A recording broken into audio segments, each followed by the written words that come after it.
Hi, this is Paul Fremantle. Can anyone hear me?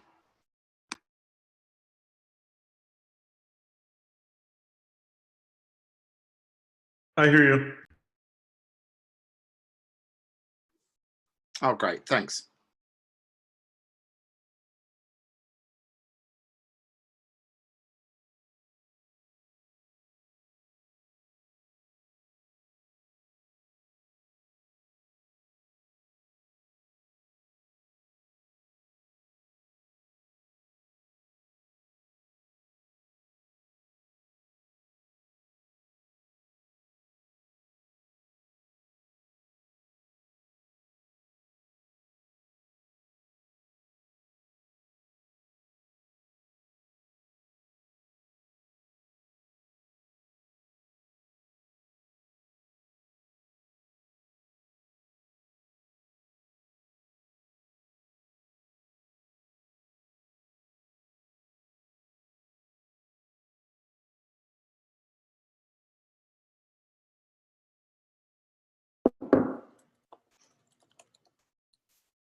Hey,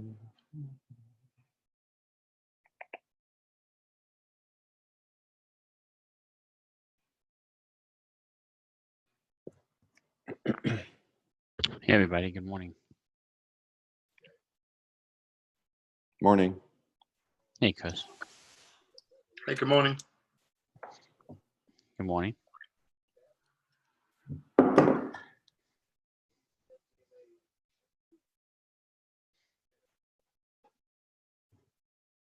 We'll give folks a couple minutes to join.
Hi, Ken. This is Paul. Do you have a order of agenda that you want to present stuff presented in? I do, yeah. So I was going to start with Weave, and then actually, sorry, let me take that back. I think the agenda's on the work group side, so I was going to do Calico first, and then Weave. Okay.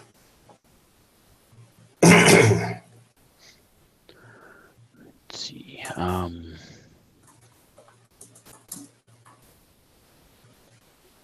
guess.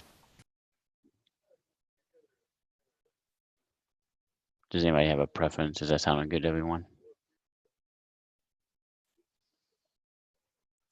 Do you have anyone here from Project Calico?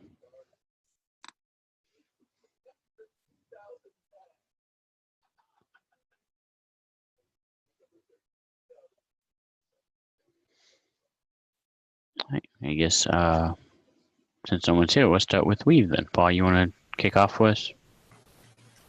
Sure, no problem. Do you want me to share screen or? Yeah, go ahead and share screen. That's fine. Can I just check that my microphone's working? It's Brian here. Yep. Hey, Brian. Hi. Great. I don't know this. Is that working? Can you see my screen? Yep, I see it fine. Anybody else have a problem seeing it? It looks good. Okay, so Brian and I are gonna do this together. You guys may not know me. I worked with Alexis before and on various things and in other stuff, and he's asked me to help with this project of donating Weave to the CNCF. But Brian is the main Weave guy, so he'll be doing all the hard parts of the presentation. I'm just here to kind of give some of the high level view. Alexis sends his apologies, he can't join, he's currently traveling. And Paul and Brian, just as a reminder, we're trying to keep this to like 15 to 20 minutes, so you have until about 25 or so after the hour. Okay. So just a quick overview of WeaveNet. It started back in 2014. It's an overlay network for containers and cloud native environments. And the mantra of the project is that networking should just work, especially for an app dev audience, and should be kind of invisible infrastructure until you need to know something about it, and then it should let you know about it.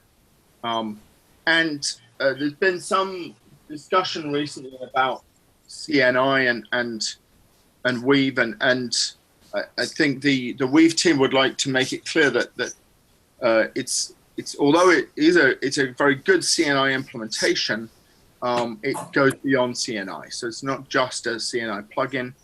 It's a full-featured network toolkit that also implements CNI. The project is fully open source. It's on GitHub. It's under an Apache 2 license. It has no sort of commercial enterprise edition. There's all the features that are available in the open source. The recently launched Weave 2.0 with a bunch of new capabilities in the last 2 weeks, and there are quite a number of external contributors. They're not just all from WeaveWorks, and some of those contributors have been made into committers. So there's people from outside the company who have full commit rights. So it's already kind of on its way to being a community project. Obviously, one of the aims of pushing it to the CNCF is to strengthen that. And we'll get to that at the kind of end is where we talk about how it fits with the charter. Now I'm going to hand over to Brian, who's going to talk about the project in more technical detail. And I'll page on, Brian. You tell me when you need me to page to the next page. Yeah, thanks. So Brian Bourne here, as Paul said, I'm the lead engineer on the Weave Network project at WeaveWorks. so getting into the it just works. Networking in the large has this kind of reputation for having fearsome controls, knobs and levers and so on that that you need a priesthood to control. And we tried to do away with that because we're not actually networking people. We're application developer people. So the thing is kind of self-configuring. You just download it and run it. The cross-cloud capability, it can use multiple different data paths to do things like get across NAT boundaries. Lots of clever stuff in there. And some people don't like overlays at all, and we demonstrated how we could use the same control plane to use a completely different data plane that's specific to Amazon VPC. We use their API to control their routing table, but that's an option in the code as well. It runs on this thing, which we'll talk to in a little bit more detail, but the WeaveMesh is a eventual consistency library that we use to gossip information about topology peer-to-peer without having a central database or central store where we need to get to find out what's going on. So that means that it's partition tolerant. You can disconnect your laptop from the net, get on a plane and not have to worry about that, reconnect it. You can have partitions between data centers, et cetera, et cetera. So that's some of the technical features. Moving on, we also use that gossip mechanism to do distributed IP allocation, IP address allocation. So that's all built in. We have a DNS service, which again uses that WeaveMesh library to gossip around the network. In the data plane, we support encryption. Let's not get into the details of it. And basically, we're using either exactly the same technology as IPsec does inside the kernel, or we're using the Google NACL library in user space. We support multicast, which is pretty rare for a container network. That kind of comes with it being a layer 2 implementation. We are effectively implementing a single Ethernet switch across multiple machines. What else can I tell you? Plugins, CNI and CNM, which are the CNI, which we know about, donated to the CNCF recently, used by Kubernetes, Mesos, maybe a few other people. And CNM is Docker's model, and which they completely changed for what they call plugin V2 for their Swarm systems. So we have one of those as well. And we implement Kubernetes network policy. That's kind of, there's the two things don't really connect. The Kubernetes network policy is implemented at layer 3 in one program, and the network is implemented in another program at layer 2, but we distribute them together, and they install together, and people can use that. I'm kind of rattling through this in the just to kind of get through the points. If anyone has any questions, you can interrupt me, or we can leave them till the end. There is a link on the sheet to a very interesting spreadsheet that Lee Calcote put together that kind of gives all the different container network implementations and a kind of feature matrix, which is interesting to look across. One of the next slide. questions that people might Please. have is IPv6 supported plans. Yeah, that is on our roadmap slide, which is a few slides on from here. Just to touch on it now, since you ask, WeaveNet currently supports IPv4 only, and a few people have asked about IPv6. There are two kinds of ways you could want that. You could want an IPv4 overlay running in an IPv6 data center, or you could want an IPv6 overlay running on an IPv4 data center, or conceivably IPv6 on IPv6. That's probably a niche concern. But anyway, that's effectively two different projects that require different handling. It's fundamentally, it just requires going through the code and tweaking all the places where it's assuming that it's dealing with IPv4 addresses and breaking that assumption. There's nothing fundamentally hard about that. Maybe some of the higher level things like address allocation you'd probably want to do differently in an IPv6 world, but yeah, I think the more common desire is to have it work in a data center, in an underlying data center environment that is IPv6 only. Actually doing an overlay in IPv6, I think, like I say, it's a bit of a niche desire. Does that answer the question? Yep, that was perfect. Thanks. Great. Let's move on to slide 5.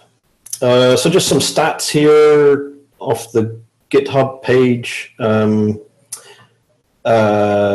We have had a number of outside, 6,000 commits. I am actually still not the biggest committer in the project. The CTO of WeaveWorks, Matthias, is.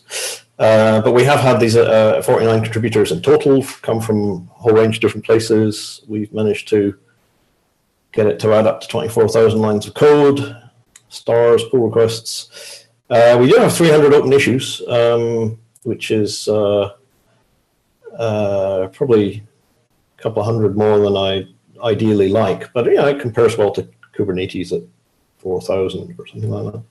Anyway, I'm kidding. Yeah. Brian. Just these stats don't include WeaveMesh. WeaveMesh is a much smaller library, only another 1K lines of code, I think, and at a lot less visibility, but is still a key part of this. So, yeah, we have another slide for that. Let's move on. Slide 6. Just some charts. I guess we'll leave that. The slides will be available. I don't think, unless anyone has any keen interest in any of these points, we'll just move on. We have a kind of check in the program to see if it's got the latest version, and from that we can determine how many people are actually running it on a given day. So that's so the 28 days active instances, about 90,000 at the moment. We don't collect any personal information. We don't know who these people are. We don't know what they're doing with it or anything like that. But we know that for whatever reason, there are 90,000 of these things running out there. Can I make another point? So yeah, there are a number of ways in which this may not work. So users can actually disable this. It's in the README how to do that. And also a lot of people's networks and systems this won't happen.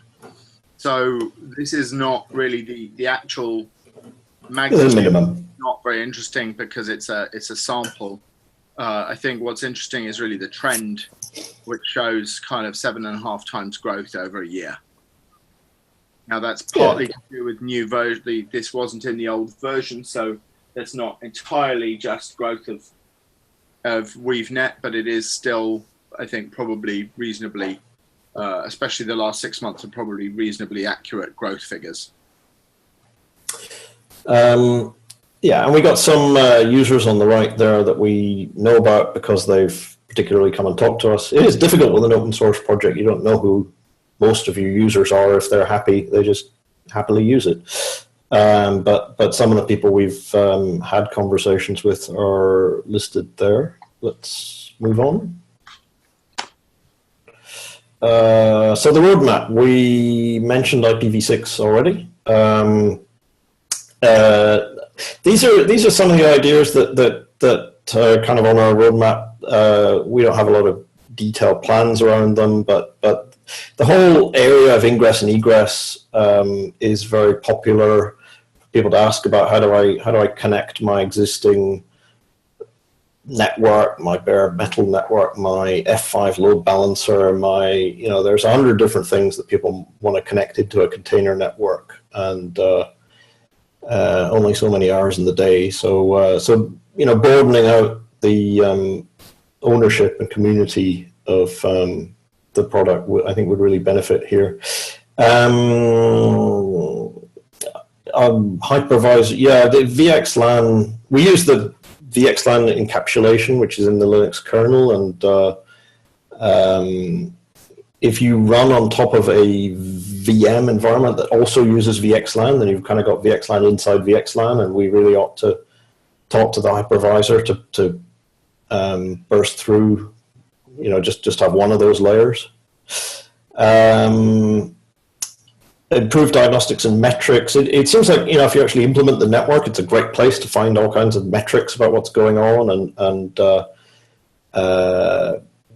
that is a fruitful area, I think, to develop the product. Hyperscale topologies.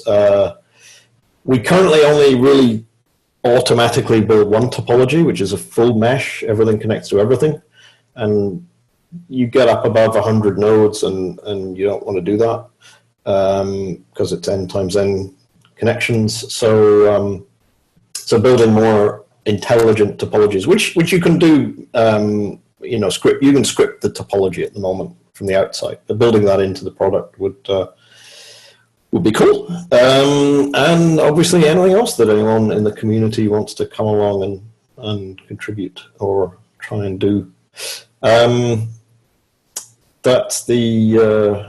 That's our ideas about the future roadmap. Next slide. Just kind of a block diagram. Sometimes people find it easier to visualize things. We've got the Weave mesh layer along the bottom that is, as I mentioned, gossiping, and that is an eventual consistent layer, CRDT data structure. So that is resilient to network partition. You can partition your network and heal it again, and it'll all carry on as before. And then on top of that, we build the network, we build the DNS, the IP address management, the network policy controller, and the Amazon VPC network. Those are all kind of higher level features of the product. And hey, Brian, do you have a slide that goes into the network policy controller a little bit more? I don't think we have one in this deck, and we're running a little low on time, but I can... maybe give us a couple of highlights of what what type of policies the network. Oh, well, it's Kubernetes policy. So that basically you say for Kubernetes is based on labels, so you can attach any label to anything. So you can say, I'm going to label my front end tier, my middle tier, my data tier, and I'm going to write a rule that says the only things that can connect into my middle tier is things that are labeled front end.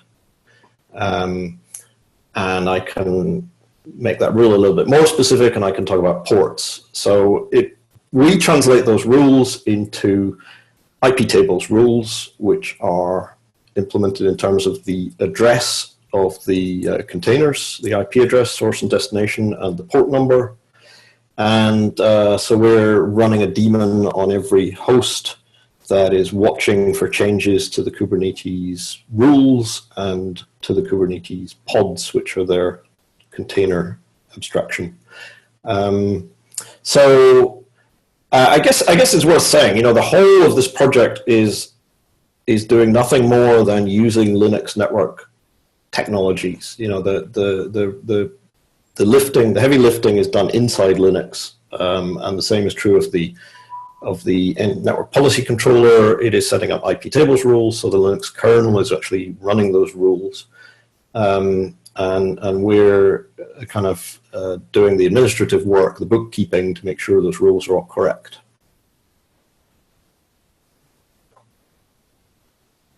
Does that help? Yep. No, I just wanted Great. to make sure people knew more about the policy piece. So thanks. Yeah, no problem. Okay, let's move on. We talked about this. We talked about the technology. So there is a separate library. The network is called WeaveWorks Weave, and the mesh library is in the repo WeaveWorks Mesh. It is interesting that this particular library is already used by Prometheus and COPS as other projects. So this Gossip-based eventual consistency library has a kind of a standalone life of its own. Currently, both of those repos are under the ownership of WeaveWorks, the company, and we want both of them to be taken into consideration, as part of this process. Paul, you want to pick this bit up? So, I mean, I think the alignment with the cloud native charter is almost obvious that, this is a library and a toolkit that's really designed to help with containers. Dynamically managed systems need networking and need networking that can adjust itself, and this is a library and a toolkit that helps do that. And microservices based, again, this is so I don't really feel this page needs much explanation. I think there's a clear, strong alignment with the CNCF's charter. I think the more interesting question is, why Weave and the CNCF? I think there's a desire to provide an independent, respected home for WeaveNet. There is a strong alignment with cloud native. It's obviously clearly would be a good project, especially with CNI, and the desire to encourage a wider community and engagement. There are a number of people who are already contributing, but I think it's felt that it would really widen that appeal to see this as part of the CNCF. Similarly, feel that this would help strengthen CNI. Having multiple CNI implementations in the CNCF will definitely be a good thing, and similarly strengthen the network policy move inside Kubernetes by having another implementation inside CNCF, and obviously help those projects that are already using this and encourage wider uptake of this and make it easier for other CNCF projects to feel that this is a project that they can rely on or reuse.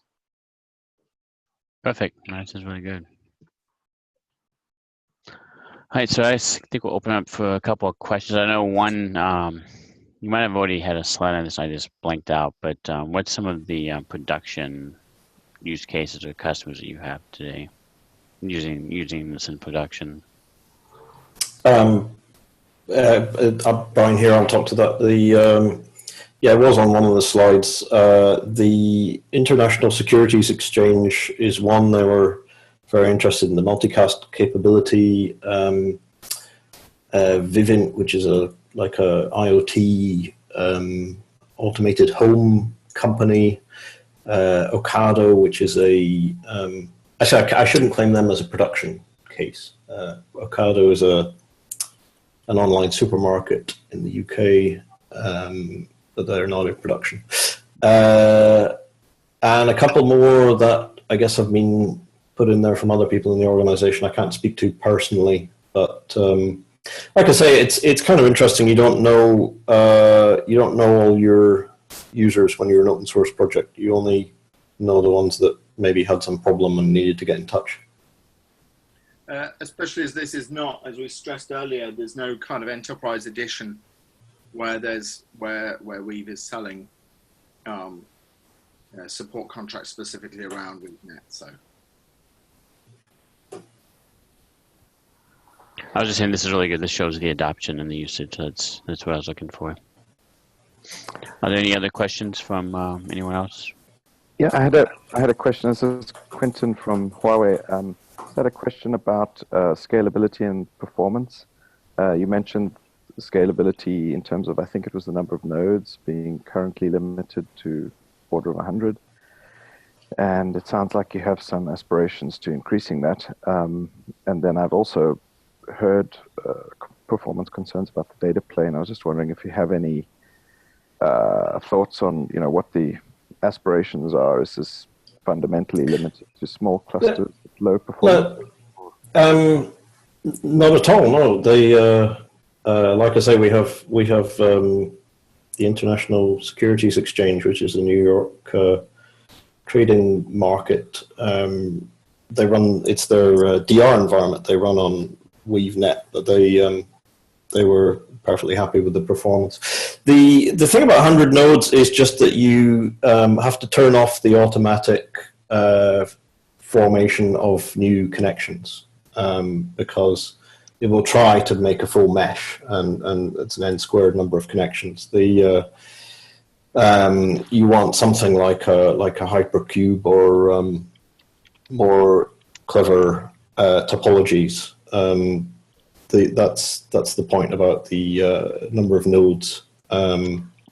The performance. So it's kind of.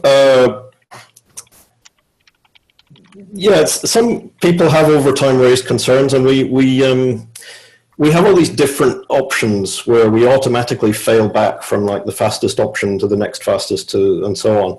And what that means is if you make a mistake in your configuration, what will happen is it'll, instead of breaking completely, it'll run slower. So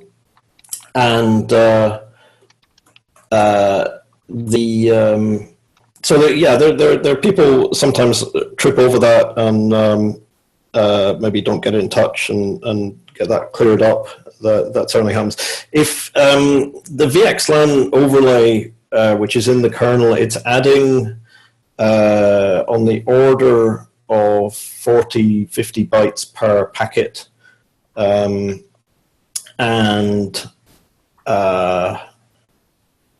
it's, I don't know, it's like small number of microseconds or less time to do that encapsulation. So we have various blog posts where you put it on a 10 gigabit network and you can push 8 gigabits of TCP traffic through it.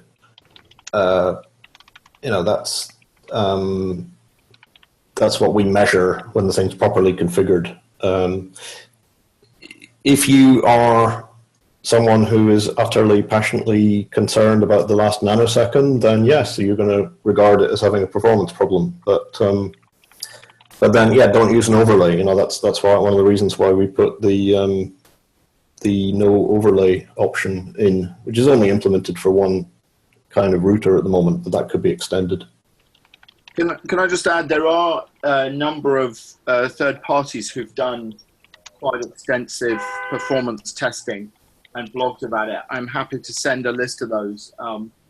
They all, to summarize, which is probably not fair, but to summarize the detail of a lot of hard work that's gone into it, seems to be that the latest VXLAN networking stacks of various kinds all have similar performance, and they're all very good. And there's not much to call between them, but that's hiding a lot of details that Brian will probably pick me up on later. But I'm happy to send through some links to blogs where independent people have done performance testing if interested. Yeah, I mean, I'm perfectly happy that it does packet encapsulation as fast as the Linux kernel can do packet encapsulation. That has an overhead, and the overhead will vary in size depending on what exactly you're doing. Cool. Yeah, Any other questions? Answers that. Cool. Well, thanks, Brian and Paul, for the presentation and the overview. Exactly what we were looking for, so it was great. Okay, I'll just stop the sharing so it goes back to normal. Do we have anyone from Project Calico on?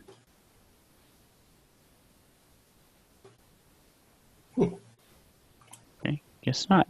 No worries. The only other thing I had on the agenda for today was to talk about IPv6. There was an email thread suggesting that one of the topics that this work group might want to pick up is around IPv6 and the role it has in cloud native patterns. And so being that we have kind of a small group today, I'll probably just let you know that we're going to have that discussion at some point in the not too distant future and try to determine how we address that. But a lot of our normal guys must be on vacation this week, so I don't see them joining. So we'll probably postpone that discussion for another couple weeks. Any other comments or questions before we close out the meeting for the Weave guys, Paul and Brian?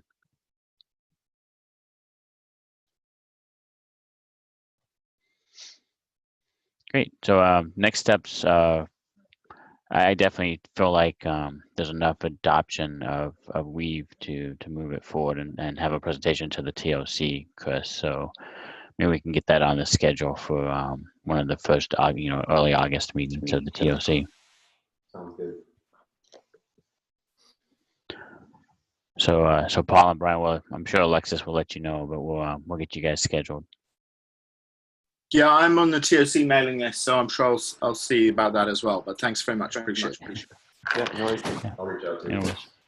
All right, guys, thanks.